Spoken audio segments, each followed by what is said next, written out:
J.K. Rowling's success story has more twists and turns than her best-selling books. While her immensely successful Harry Potter series are a product of rich imagination, the fantasy world that she gifted her readers was born out of lackluster reality.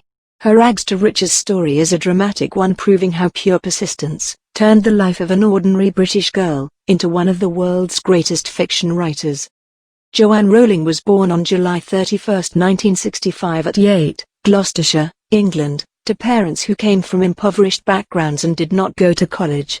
Right from her childhood, Rowling has had a tough life, with her parents struggling to make ends meet.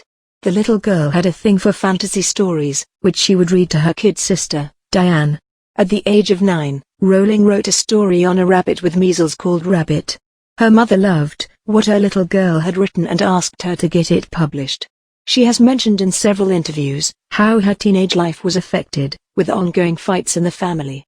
When Rowling's mother was diagnosed with multiple sclerosis, the family suffered more financial constraints.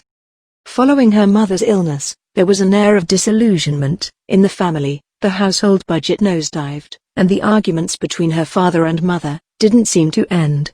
Young Joanne tried her best to keep her composure and concentrated on her studies.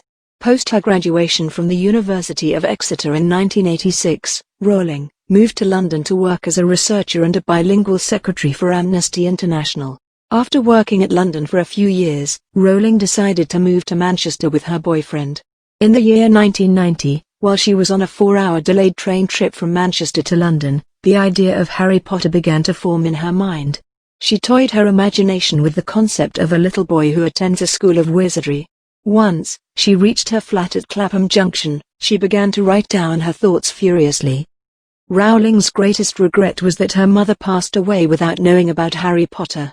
She was at her boyfriend's home, writing a chapter on Harry Potter and the Philosopher's Stone, when her mother passed away at her home. Rowling remembers how she, then 25, and her boyfriend drove on New Year's Day 1991 to her parents' place in Wales. Post her mother's passing, she became reclusive and started channeling her emotions and loss through the character of Harry Potter. She wrote out every feeling of separation from her mother and portrayed it through the protagonist. Shortly after her mother's passing, Rowling had a bitter breakup with her boyfriend. Her problems seemed to compound when there was a break-in in the house and many precious things in her apartment, including sentimental things attached to her mother, vanished. Rowling felt that she seriously needed some positive change in life, and wondered if she could relocate. Coincidentally, she came across a newspaper advertisement looking for English teachers for Encounter English School in Portugal. She quickly bagged her bags and moved to Oporto, the second largest city in the country, where the school was located. She was recruited to teach English to teenagers. Rowling shared a 4-bedroom apartment given by the school with 2 other roommates, Anya from England and Jill from London, both in their mid-20s just like her. The girls bonded well and became close friends. She would teach from 5 through 10 in the evenings, and work in the mornings and afternoons on her book. She would do most of her writing in the cafes, and go to school early to type in notes that she would use to teach her class. One night, after teaching, the 3 girls went to a nightclub in the city, called Meia Cava, where a young Portuguese student called Jorge Arantes walked up to the girls and chatted up with them. He seemed to be drawn to Joanne, and soon, the two of them began to bond over things of common interest, especially books of Jane Austen. Cupid stuck and the two began dating and immersed themselves into a serious romantic relationship. Joanne moved in with Jorge's family. They later got married in the year 1992 and Joanne gave birth to Jessica Isabel Rowling Arantes on July 27, 1993. The world came tumbling down for Joanne when Rowling had to separate from her husband right after a few months of her daughter's birth. It is reported that Joanne and Jorge would have fights and showdowns during her pregnancy. She felt as though her husband was not bothered about her existence, and was in his own world. Once, the two had a showdown with Jorge screaming at her, at a cafe near the school. She locked herself in the classroom, leading to a crowd gathering outside the school and subsequent intervention from police. Hell broke loose on November 17, 1993 when after an argument, Jorge pushed Joanne out of the house and slammed the door. He also locked the door of the bedroom where little Jessica was sleeping peacefully. Joanne ran to the apartment where her friends Anya and Jill lived, for help. Taking the help of a police officer, the friends went back to her home. Finally, Jorge agreed to give Jessica to Joanne. The rosy romance was headed towards a bitter divorce. Rowling was now a single mother with a few written chapters of a book and a newborn to look after, and to top it off, she was jobless too. In her interviews, Rowling says that period was a time when life tested her. She was diagnosed with clinical depression and contemplated suicide too. Rowling states that her illness and mental health was what led to the creation of the characters of Dementors in the third installation of the Harry Potter series. Later, when Rowling's husband came to her in Scotland and begged her to come back, she simply filed for a restraint order and filed for divorce later in 1994. Rowling applied for welfare benefits due her jobless status, after she moved to Scotland with her daughter. Living on state benefits, Rowling began to focus again on her first novel. She started writing in cafes including the Elephant Cafe and Nicholson's Cafe in Edinburgh. In 1995, Rowling finally finished her first manuscript of Harry Potter and Philosopher's Stone working on a rusty, old typewriter.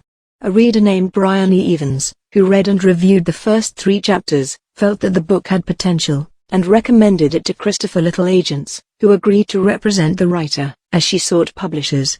The magical wand in her book didn't seem to work, as 12 publishers rejected the manuscript.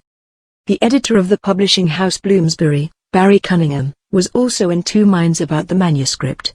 He took the manuscript home and gave it to his 8-year-old daughter, Alice Newton, to read. The little girl was clearly hooked by the first chapter and was asking her dad to give her the second one. The next day, Cunningham had good news and a word of caution for Rowling. Cunningham advanced £1,500 to Rowling and said that they would publish the book. However, he cautioned her not to expect much money from children's books. He also asked her to look out for a day job to sustain herself. Cunningham was positively wrong about children's books not making much money. He clearly missed out on the fact that if kids were interested in a book, they would bring the whole house down, asking parents to buy books for them. In June 1997, Bloomsbury released Harry Potter and the Philosopher's Stone with an initial print release of 1,000 copies, of which 500 were given to libraries. In the same year, Rowling got a £8,000 grant from the Scottish Arts Council to continue writing. Just under 6 months of its release, the book went on to win its first award, Nestle Smarties Book Prize. It later went on to win other glories like the British Book Award, Children's Book of the Year and Children's Book Award. In the beginning of 1998, in an auction held to bag the U.S. publishing rights for the book, Scholastic Incorporated paid an enviable sum of $105,000. In Rowling's words, she nearly died when she heard about the news. The US version was released with the name Harry Potter and the Sorcerer's Stone. Rowling was on the crest of popularity, meeting with grander success with every successive Harry Potter book. The Chamber of Secrets, 1998, The Prison of Azkaban, 1998, The Goblet of Fire, 2000, The Order of the Phoenix, 2003, The Half-Blood Prince, 2003, and The Deathly Hallows, 2007, attracted stupendous amount of success. Harry Potter and the Deathly Hallows, the last book, ended up as the fastest-selling book of all time. It sold 11 million copies on its very first day of release. Harry Potter is a global brand worth $15 billion. Apart from books for children, she has also written The Casual Vacancy, 2012, and the Cormoran Strike series for adults. The adult books have been made into TV series, while Harry Potter film series stand proud as the second highest grossing film series of all time. Rowling went on to marry an anaesthetist called Neil Michael Murray on December 26, 2001 in a private ceremony at her house. She later gave birth to their son David Gordon Rowling Murray on 24 March, 2003. She reconciled with her father Peter, who moved on and married Jan, his secretary, after his wife passed away. While sources have stated that J.K. Rowling is the world's first billionaire author, she refuted the claims. Having said that, Forbes stated that she lost her billionaire status because she donated considerable amount of wealth to charity. She is still UK's highest paid author and has a net worth of an estimated $92 million. Rowling is one of the richest people in the United Kingdom, not a mean feat for someone whose life grappled with tough times. She has donated more than $120 million in philanthropic activities, especially for Multiple Sclerosis Society of Great Britain, one-parent families, Lumos and Comic Relief. Her own script would make for a box office blockbuster. Here are some of the popular J.K. Rowling quotes. It is impossible to live without failing at something, unless you live so cautiously that you might as well not have lived at all, in which case you have failed by default. I was convinced that the only thing I wanted to do ever was write novels. It is our choices that show what we truly are, far more than our abilities. Never be ashamed. There's some who'll hold it against you, but they're not worth bothering with. Did you find this video helpful? If yes, please hit the like button. Subscribe to our channel for more videos like this, and press the bell icon for new videos.